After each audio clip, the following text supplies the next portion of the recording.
Bismillahirrahmanirrahim. Assalamualaikum warahmatullahi wabarakatuh. Ya, terima kasih. Untuk kali ini pada MI kelas 6 semester 1, pada materi pembelajaran kita akan membahas tentang menjadi muslim yang beriman dan berakhlak mulia. Pada poin tujuan pembelajaran, di sini kita akan membahas 3 poin. Yang pertama adalah siswa memahami Asmaul Husna, pentingnya kebersihan, dan kisah Nabi Muhammad SAW. Untuk poin kedua, siswa diharapkan mampu membaca surat Al-Fil dengan tartil. Untuk poin ketiga, yaitu siswa memahami tata cara sholat jamak dan qashar. Untuk pembelajaran hari ini, kita mulai dengan berdoa bersama-sama. Berdoa mulai. Bismillahirrahmanirrahim. Raditu billahi robba wa bil islami dina wa bi muhammadin nabiyya wa rasulah. Zidni ilma warzuqni fahma waj'alni minas sholihin. Amin ya robbal alamin. Oke, terima kasih. Pada kesempatan kali ini kita membahas tentang Asmaul Husna. Coba siapa yang tahu tentang Ar-Rahman? Oke, siapa yang tahu tentang Ar-Rahman ya? Arti Ar-Rahman adalah yang maha pengasih. Oke, betul sekali kalian menjawabnya. Untuk berikutnya adalah kalian diharapkan pada pembelajaran ini belajar cara menjadi muslim yang lebih baik dengan memahami iman, akhlak, ibadah, dan sejarah Islam. Kegiatan inti untuk materi hari ini adalah akidah tentang mengenal Asmaul Husna. Apa ya yang namanya Asmaul Husna itu? Asmaul Husna itu adalah nama-nama Allah yang baik dan indah. Contohnya yaitu misal saja Ar-Rahman, artinya yang maha pengasih. Al-Ghafar, yang artinya maha pengampun. Untuk sifat-sifat Allah, cara mengaplikasikannya dalam kehidupan kita sehari-hari, misalnya seperti sifat Ar-Rahman, yaitu maha pengasih. Seperti apa ya? Bisa seperti mengajarkan kita untuk bersikap penyayang dan peduli terhadap sesama. Contohnya, menyantuni anak yatim, membantu orang kesulitan. Itu. Untuk yang berikutnya, Al-Ghafar, yang artinya yang maha pengampun. Maha pengampun di sini seperti contohnya kita memaafkan kesalahan teman atau keluarga. Terus untuk berikutnya yaitu Al-Malik, yang artinya maharaja, mengajarkan kita untuk mengakui kekuasaan Allah dan bersyukur atas nikmatnya. Contohnya, mengucapkan syukur atas rezeki yang diterima, seperti itu. Terus untuk contoh keempat, kita bisa ambil Al-Qudus, yang artinya yang maha suci. Untuk Al-Qudus ini menginspirasi kita untuk menjaga kesucian hati dan jiwa. Contohnya, melakukan ritual ibadah dengan tulus, seperti itu.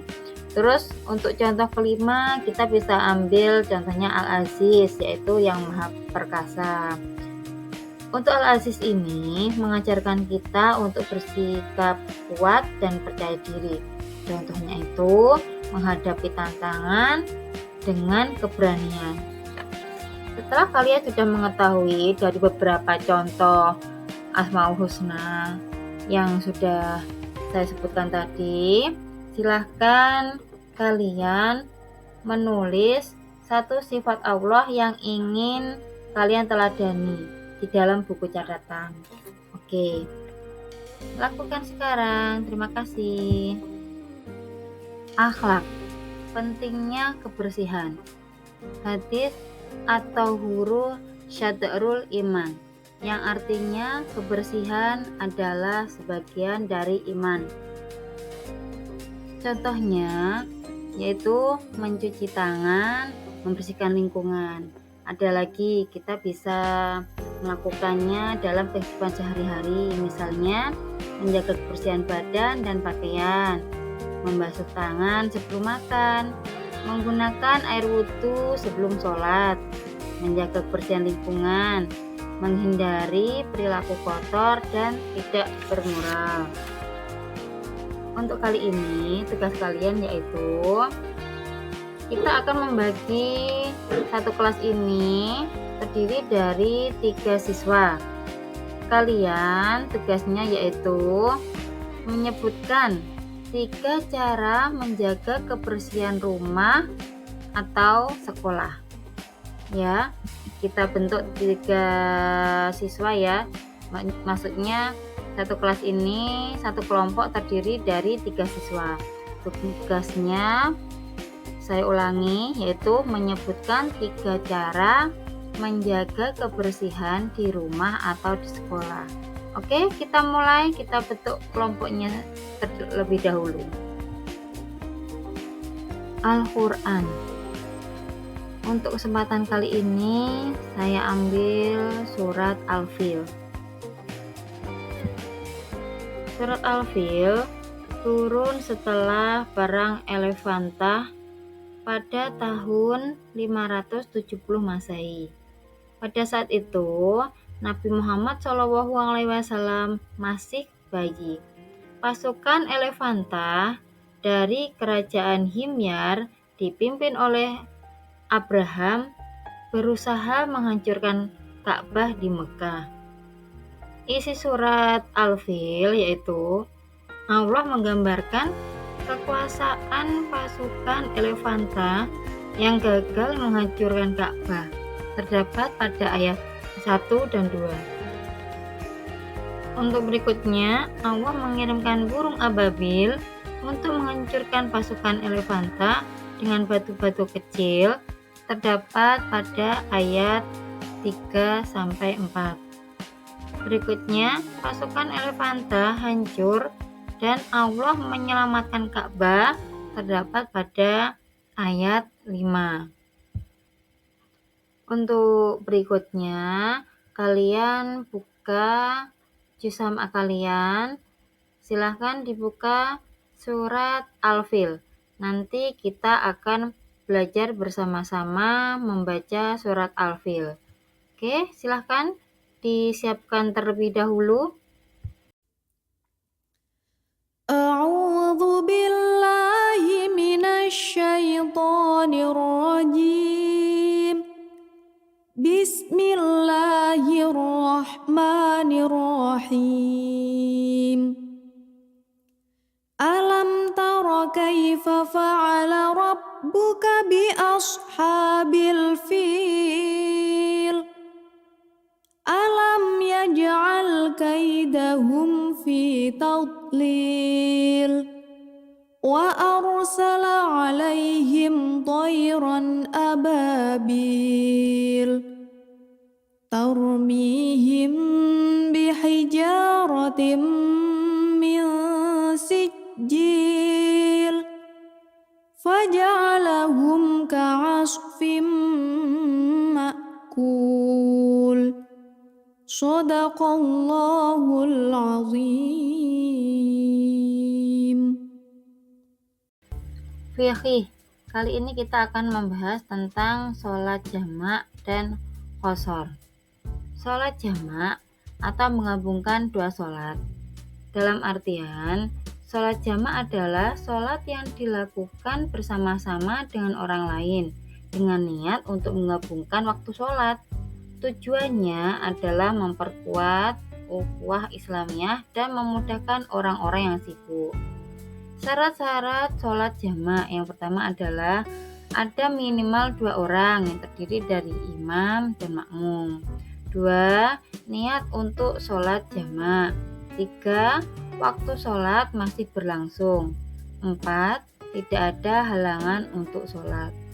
Jenis-jenis sholat jamak ada 2, yaitu yang pertama jamak takdim atau mendahulukan, yaitu menggabungkan sholat zuhur dengan asar atau maghrib dengan isya.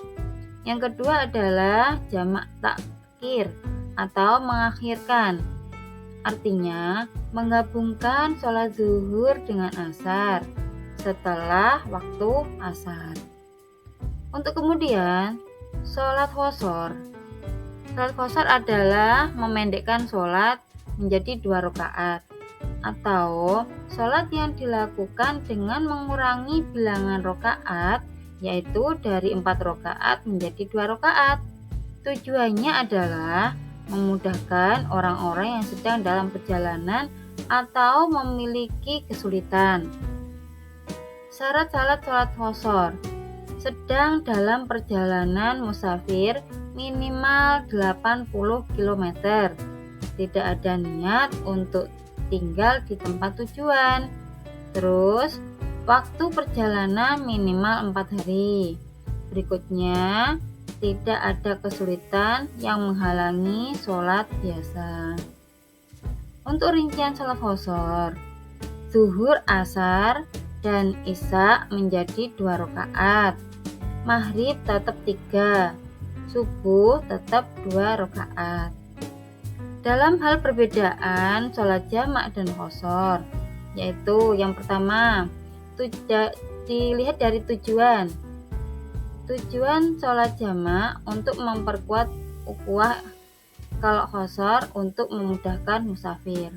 Untuk syarat, jamak memerlukan niat dan waktu, qashar memerlukan perjalanan. Untuk rakaat, jamak tidak mengurangi rakaat, qashar mengurangi rakaat. Seperti itu ya. Dari penjelasan tadi, Bu Guru ada pertanyaan. Coba nanti dijelaskan ya. Pertanyaan seperti ini. Kamu sedang bepergian keluar kota. Bagaimana cara sholat jamak dan qashar? Nanti yang sudah ada jawaban silahkan menjawab pertanyaan dari Bu Guru. Setelah itu nanti kita bahas bersama-sama. Silahkan. SKI, Bu Guru ambil kisah Nabi Muhammad di Gua Hiro. Bu Guru ceritakan ya. Awal mulanya, Nabi Muhammad SAW yang saat itu berusia 40 tahun, sering menghabiskan waktu di Gua Hiro, sebuah gua di Gunung Nur, Mekah, untuk merenungkan dan bermeditasi. Dia mencari kebenaran dan keadilan bagi masyarakat Arab yang saat itu terjerumus dalam kejahilan dan menyembah berhala. Pertemuan dengan malaikat Jibril. Pada suatu malam di bulan Ramadan tahun 610 Masehi, Nabi Muhammad SAW sedang bermeditasi di Gua Hiro. Tiba-tiba malaikat Jibril muncul dan membawa wahyu pertama dari Allah Subhanahu wa taala. Malaikat Jibril memeluk Nabi Muhammad SAW dan membacakan surat Al-Alaq ayat 1-5. Reaksi Nabi Muhammad SAW. Nabi merasa takut dan bingung, namun juga merasa tenang dan yakin. Dia kembali ke rumah dan menceritakan pengalaman tersebut kepada istrinya Khadijah. Khadijah meyakinkan dan mendukungnya. Peran Khadijah saat itu. Khadijah menjadi orang pertama yang mempercayai kenabian Nabi Muhammad SAW. Dia membantu Nabi Muhammad SAW menghadapi tekanan dan kesulitan awal kenabian. Pertemuan dengan malaikat Jibril di Gua Hira menandai awal kenabian Nabi Muhammad SAW. Wahyu pertama tersebut membuka pintu bagi ajaran Islam dan perjuangan Nabi Muhammad SAW untuk menyebarkan kebenaran. Sebelum pelajaran hari ini Bu Guru tutup, Guru mau tanya, apa yang kalian pelajari hari ini ya kira-kira ya? Tadi sudah dijelaskan panjang sekali. Oke, ya betul. Tadi yang pertama adalah tentang akidah. Kita membahas tentang mengenal Asmaul Husna. Oke, tegasnya tadi sudah. Untuk yang kedua adalah akhlak. Akhlak tentang pentingnya kebersihan. Tadi sudah ya untuk contoh-contohnya menjaga kebersihan di rumah atau di sekolah ya. Oke, untuk berikutnya Al-Quran. Kita tadi sudah belajar tentang surat Al-Fil. Untuk berikutnya sholat jamak dan qashar. Oke, tadi sudah dijawab. Dan yang terakhir tentang kisah Nabi Muhammad di Gua Hira. Betul sekali. Oke, Bu Guru simpulkan, untuk pembelajaran kali ini kita menekankan pentingnya iman, akhlak mulia, dan memahami sejarah Islam. Jadi kita bisa mengetahui lebih dalam bagaimana Islam itu. Oke, untuk mengakhiri pertemuan kita akhiri dengan bacaan hamdalah bersama-sama ya. Alhamdulillahirabbil alamin. Terima kasih. Wassalamualaikum warahmatullahi wabarakatuh.